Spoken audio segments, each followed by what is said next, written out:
തിരുവനന്തപുരം നഗരത്തിലെ രണ്ട് വളരെ പ്രധാനപ്പെട്ട റോഡുകളാണ് നവീകരിച്ചിട്ടുള്ളത്. അമ്പലമുക്ക് പരുത്തിപ്പാറ റോഡും NCC റോഡുമാണ് നവീകരിച്ചിട്ടുള്ളത്. നഗരത്തിലേറെ ഗതാഗത ആവശ്യമുള്ള റോഡാണിത്. ഇപ്പം തന്നെ എത്ര വാഹനങ്ങളാണ് നമ്മൾ കടന്നുപോയിക്കൊണ്ടിരിക്കുന്നത്. 3,80,00,000 രൂപ ചെലവഴിച്ചാണ് റോഡ് നവീകരിച്ചിട്ടുള്ളത്. BMNBC നിലവാരത്തിലാണ് ഈ റോഡ് നവീകരണം നടപ്പിലാക്കിയിട്ടുള്ളത്. റോഡ് നിർമ്മാണത്തിന് പല രീതികളുണ്ട്. അതിൽ ഇന്ന് നമ്മുടെ രാജ്യത്ത് റോഡ് നിർമ്മാണ രീതിയിൽ ഏറ്റവും ഉയർന്ന ഗുണനിലവാരം ഉറപ്പുവരുത്തുന്ന നിർമ്മാണ രീതിയാണ് BMNBC.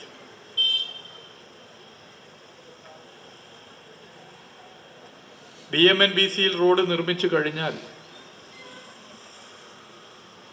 മറ്റാവശ്യങ്ങൾക്ക് റോഡ് കീറുന്നില്ലെങ്കിൽ ഒരു 5-8 കൊല്ലത്തേക്ക് റോഡിന് ഒരു കുഴപ്പമുണ്ടാകില്ല. പക്ഷേ BMNBCയിൽ റോഡ് നിർമ്മിക്കുന്നതിന് ചെലവ് വളരെ കൂടുതലാണ്. സാധാരണ റോഡ് നിർമ്മാണത്തിന് ഉപയോഗിക്കുന്ന ചിപ്പിംഗ് കാർപ്പറ്റ് റോഡ്, ഈ റോഡൊക്കെ നേരത്തെ എങ്ങനെയാണ്? ചിപ്പിംഗ് കാർപ്പറ്റ് റോഡ് നിർമ്മാണത്തെക്കാൾ 1 കിലോമീറ്ററിന് BMNBC റോഡാണെങ്കിൽ 50 ലക്ഷം രൂപയാണ് 1 കിലോമീറ്ററിന് ചെലവിൻ്റെ വ്യത്യാസം. BMNBCക്ക് 50 ലക്ഷം അധികമാണ്. ഈ റോഡ് BMNBC റോഡായതുകൊണ്ടാണ് 3,80,00,000 രൂപ ചെലവഴിച്ചത്. പക്ഷേ ദീർഘകാലം റോഡ് ഈട് നിൽക്കും എന്നുള്ളതാണ് അതിൻ്റെ പ്രത്യേകത. 2021 മെയ് 20 ഈ ഗവൺമെന്റ് അധികാരത്തിൽ വരുമ്പോൾ ആദ്യ യോഗത്തിൽ തന്നെ തീരുമാനിച്ചത് 5 വർഷത്തിനുള്ളിൽ കേരളത്തിലെ പൊതുമരാമത്ത് വകുപ്പിന്റെ റോഡുകളിൽ 50% റോഡുകൾ BMNBC റോഡുകളാക്കി മാറ്റണം. 50% റോഡ് BMNBC റോഡായി കഴിഞ്ഞാലുള്ള ഗുണം അത്രയും റോഡുകൾ ഒരു തകരാറില്ലാതെ ഒരു 5-8 കൊല്ലം നിൽക്കുമെന്നുള്ളതാണ്. കേരളത്തിൽ പൊതുമരാമത്ത് വകുപ്പിന്റെ റോഡുകൾ മൊത്തം എടുത്ത് പരിശോധിച്ചാൽ 30,000-ന്റെ അടുത്ത് കിലോമീറ്റർ റോഡുകളാണ്. Nearly 30,000 kilometre. അതിന്റെ 50% 2026 ആകുമ്പോഴേക്കും BMNBC റോഡുകളാക്കി മാറ്റും എന്ന് നിശ്ചയിച്ച് ജനങ്ങളോട് പറയുമ്പോൾ അത് 15,000 കിലോമീറ്ററാണ്. 50% 30,000-ന്റെ 50% എന്ന് പറഞ്ഞാൽ 15,000 കിലോമീറ്റർ. 15,000 കിലോമീറ്റർ റോഡുകൾ കേരളത്തിലെ 14 ജില്ലകളിലെ 140 നിയോജക മണ്ഡലങ്ങളിലൂടെ കടന്നു പോകുന്ന PWD റോഡുകൾ 5 വർഷം കൊണ്ട് BMNBC റോഡുകളാക്കി മാറ്റാൻ 140 നിയോജക മണ്ഡലത്തിലും ഒരു പുതിയ സംവിധാനം വന്നു. എക്സിക്യൂട്ടീവ് എഞ്ചിനീയർ മുതൽ മുകളിലേക്കുള്ള ഉദ്യോഗസ്ഥരിൽ ആരെങ്കിലും ഒരാൾ നോഡൽ ഓഫീസറായി നിശ്ചയിക്കപ്പെട്ട് വന്ന സംവിധാനത്തിന്റെ പേരാണ് കോൺസ്റ്റിറ്റ്യുവൻസി മോണിറ്ററിംഗ് ടീം. 140 ഉദ്യോഗസ്ഥന്മാർ 140 നിയോജക മണ്ഡലങ്ങളുടെ CMTയുടെ നോഡൽ ഓഫീസർമാരായി എല്ലാ മാസവും യോഗം വിളിച്ചു ചേർത്തു. ആ യോഗത്തിൽ MLA പങ്കെടുക്കും. MLA ഇല്ലെങ്കിൽ MLAയുടെ പ്രതിനിധി പങ്കെടുക്കും. ഇനി MLA ഉണ്ടെങ്കിലോ MLAയുടെ പ്രതിനിധി ഇല്ലെങ്കിലോ MLA ഇല്ലെങ്കിലോ ആ യോഗം ഈ നോഡൽ ഓഫീസർ നടത്തും. ആ യോഗത്തിന്റെ റിപ്പോർട്ട് 7 ജില്ലകളുടെ ചുമതലയുള്ള സൂപ്രണ്ടിംഗ് എഞ്ചിനീയർ, 7 ജില്ലകളുടെ ചുമതലയുള്ള സൂപ്രണ്ടിംഗ് എഞ്ചിനീയർ 2 ഉദ്യോഗസ്ഥർക്ക് വീതിച്ച് നൽകി.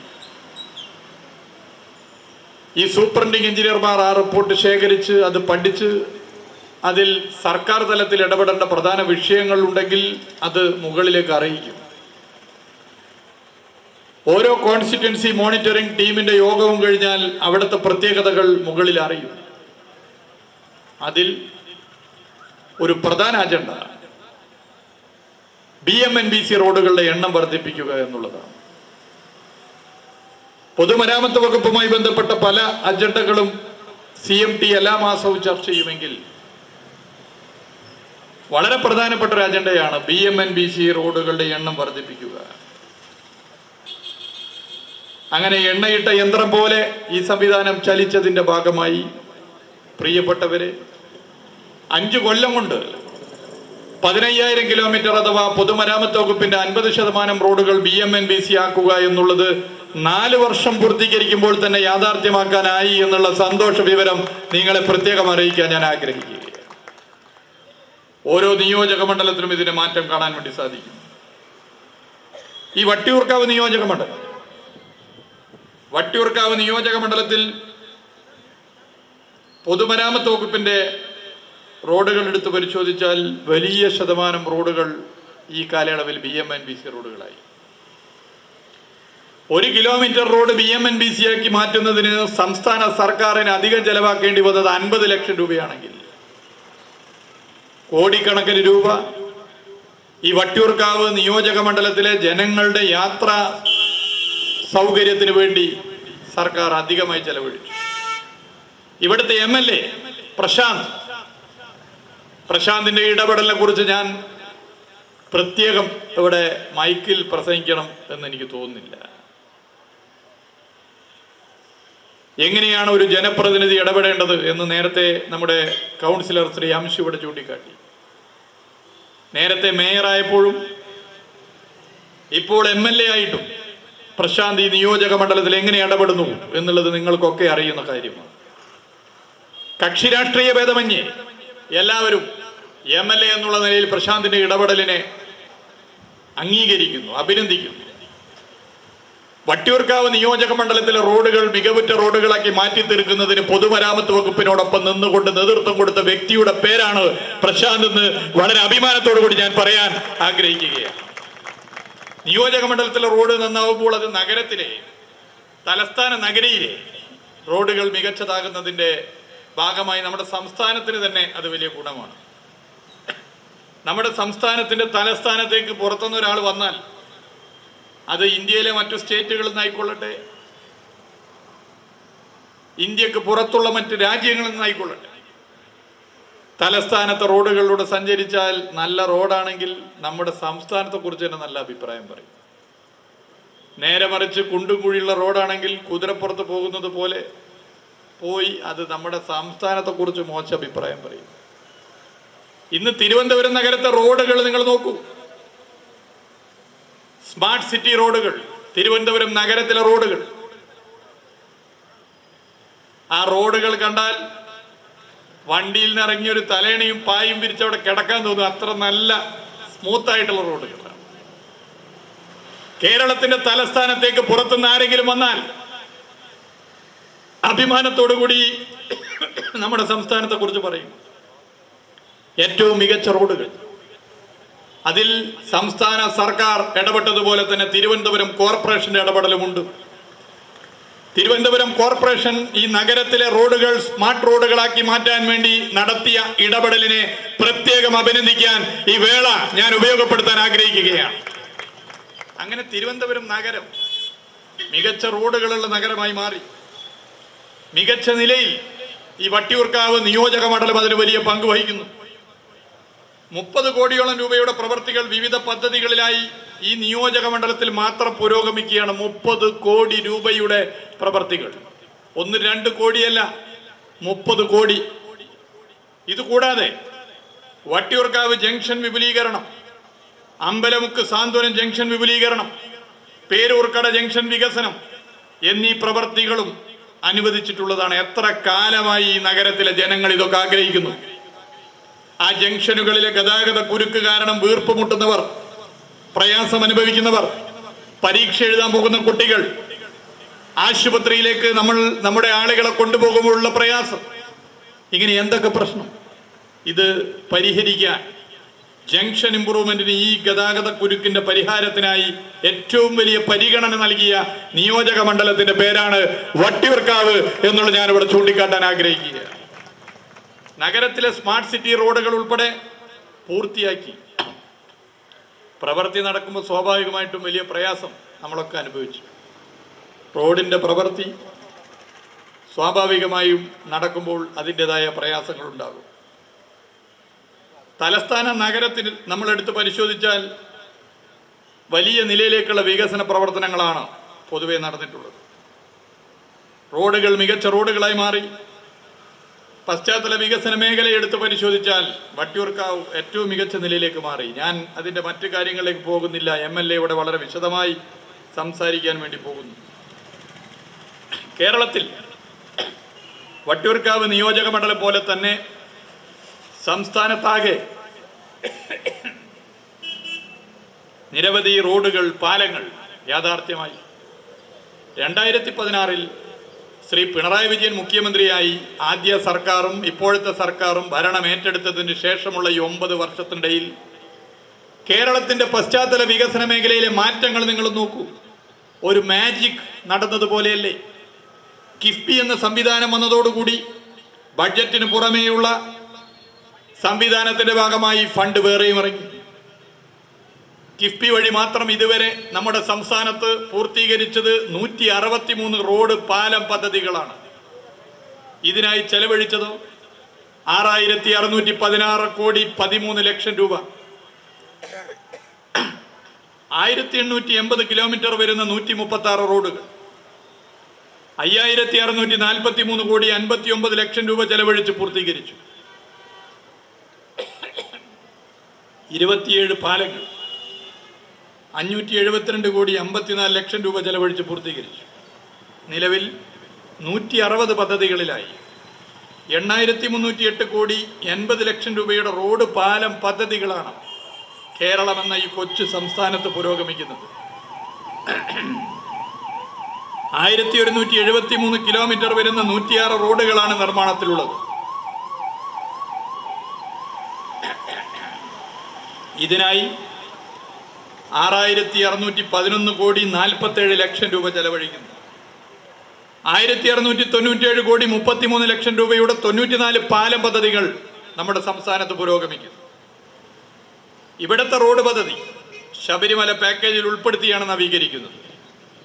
LDF സർക്കാരിൻ്റെ കാലത്ത് ഈ 2021 മെയ് 20 മുതൽ ഈ 4-4.25 വർഷത്തിൻ്റെ മാത്രം ശബരിമല റോഡുകൾക്ക് 1107 കോടി 23 ലക്ഷം രൂപയാണ് സംസ്ഥാന സർക്കാർ അനുവദിച്ചിട്ടുള്ളത്.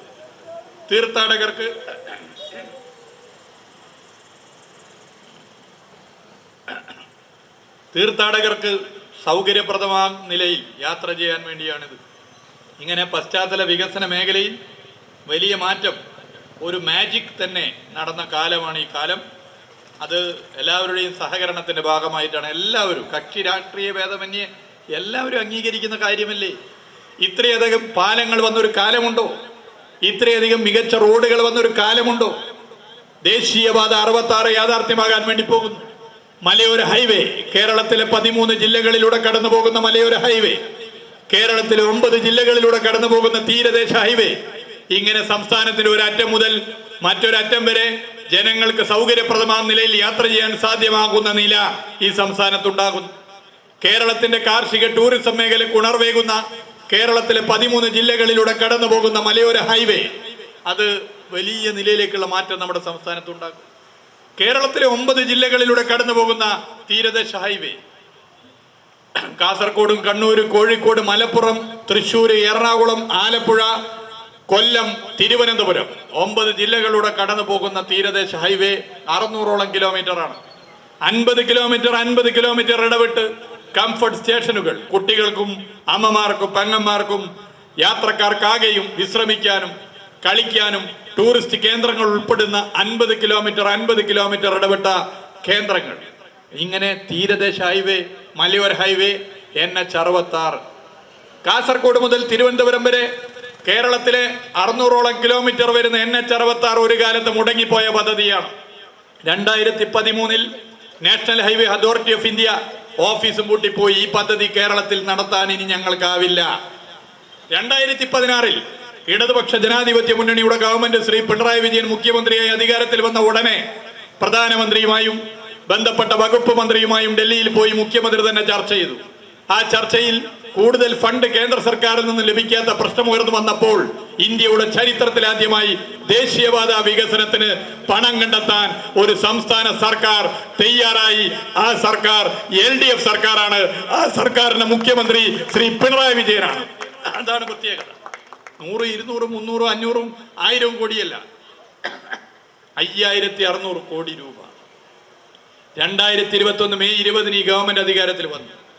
2021 മെയ് 20 ഈ ഗവൺമെന്റ് അധികാരത്തിൽ വന്നതിന് ശേഷം വിവിധ വകുപ്പുകളെ ഏകോപിപ്പിച്ച് പ്രവൃത്തി വേഗത്തിലാക്കാൻ മുഖ്യമന്ത്രി തന്നെ ഇടയ്ക്കിടെ യോഗം വിളിച്ചു. പൊതുമരാമത്ത് വകുപ്പ് എല്ലാ 2 ആഴ്ചയിലും ഇതുമായി ബന്ധപ്പെട്ട യോഗങ്ങൾ നടത്തുന്നു. ഭൂമി ഏറ്റെടുക്കലിന് ശേഷം വേഗത്തിൽ ഇതിന്റെ പ്രവൃത്തി നടത്തുന്നതിന് സഹായകരമായി. അങ്ങനെ എണ്ണയിട്ട യന്ത്രം പോലെ നാഷണൽ ഹൈവേ അതോറിറ്റി ഓഫ് ഇന്ത്യക്കൊപ്പം നിന്നുകൊണ്ട് സ്റ്റേറ്റ് ഗവൺമെന്റ് നടത്തിയ ഇടപെടലിന്റെ ഭാഗമായി പ്രിയപ്പെട്ടവരെ, ലോകത്തെവിടെയുമുള്ള മലയാളിയുടെ സ്വപ്ന പദ്ധതി 444 കിലോമീറ്റർ പൂർത്തീകരിച്ചു എന്നുള്ള സന്തോഷ വിവരം നിങ്ങളെ പ്രത്യേകം ഞാൻ അറിയിക്കാൻ ആഗ്രഹിക്കുന്നു. ഇതാണ് കേരളത്തിൽ വന്ന മാറ്റം. ഈ മാറ്റം നമുക്ക് ഇനിയും തുടരണം. ശബ്ദം ഇനി സംസാരിക്കാൻ അനുവദിക്കുന്നില്ല എന്നുള്ളത് കൊണ്ട് ഞാൻ നിർത്തുന്നു. ഇത് പശ്ചാത്തല വികസന മേഖലയിലെ മാറ്റമാണ്. ഈ മാറ്റത്തിന് കാരണം നിശ്ചയദാർഢ്യത്തോടുകൂടി ഇടപെടുന്ന ഒരു സർക്കാർ ഈ സംസ്ഥാനത്ത് ഭരണം നടത്തുന്നതാണ്. ഈ മാറ്റം കേരളത്തിൽ ഒരു മാജിക് പോലെ ഉണ്ടാകുന്നു. ആർക്കെങ്കിലും ഇതില്ലെന്ന് പറയാനാകുമോ? ഇത്ര പാലങ്ങൾ, ഇത്രയധികം റോഡുകൾ, ഇത്രയധികം കെട്ടിടങ്ങൾ, കേരളത്തിന്റെ മുഖച്ഛായ മാറ്റിയ ഉജ്ജ്വലമായ ഈ മുന്നേറ്റത്തിന്റെ കാരണം ഇടതുപക്ഷ സർക്കാർ മുന്നോട്ട് വെക്കുന്ന ബദൽ കാഴ്ചപ്പാടാണ്. ആ കാഴ്ചപ്പാടിന് നിങ്ങൾ നൽകുന്ന പിന്തുണയാണ് ഈ ഉദ്ഘാടന പരിപാടിയിലെ ഈ ജനപങ്കാളിത്തം എന്ന് കൂടി ചൂണ്ടിക്കാട്ടിക്കൊണ്ട് ഇവിടെ ബഹുമാന്യനായ പ്രശാന്ത് മുന്നോട്ട് വെച്ചിട്ടുള്ള ക്രിയാത്മകമായ ഈ മണ്ഡലത്തിലെ ജനങ്ങൾക്ക് വേണ്ടിയിട്ടുള്ള വികസന നിർദ്ദേശങ്ങൾക്ക് ഇന്നലെ വരെ നൽകിയ പിന്തുണ തുടർന്നും പൊതുമരാമത്ത് ടൂറിസം വകുപ്പിന്റെ ഭാഗമായിട്ടുണ്ടാകും എന്നുള്ളത് പ്രത്യേകം അറിയിച്ചുകൊണ്ട് നിർത്തുകയാണ്. നന്ദി, നമസ്കാരം.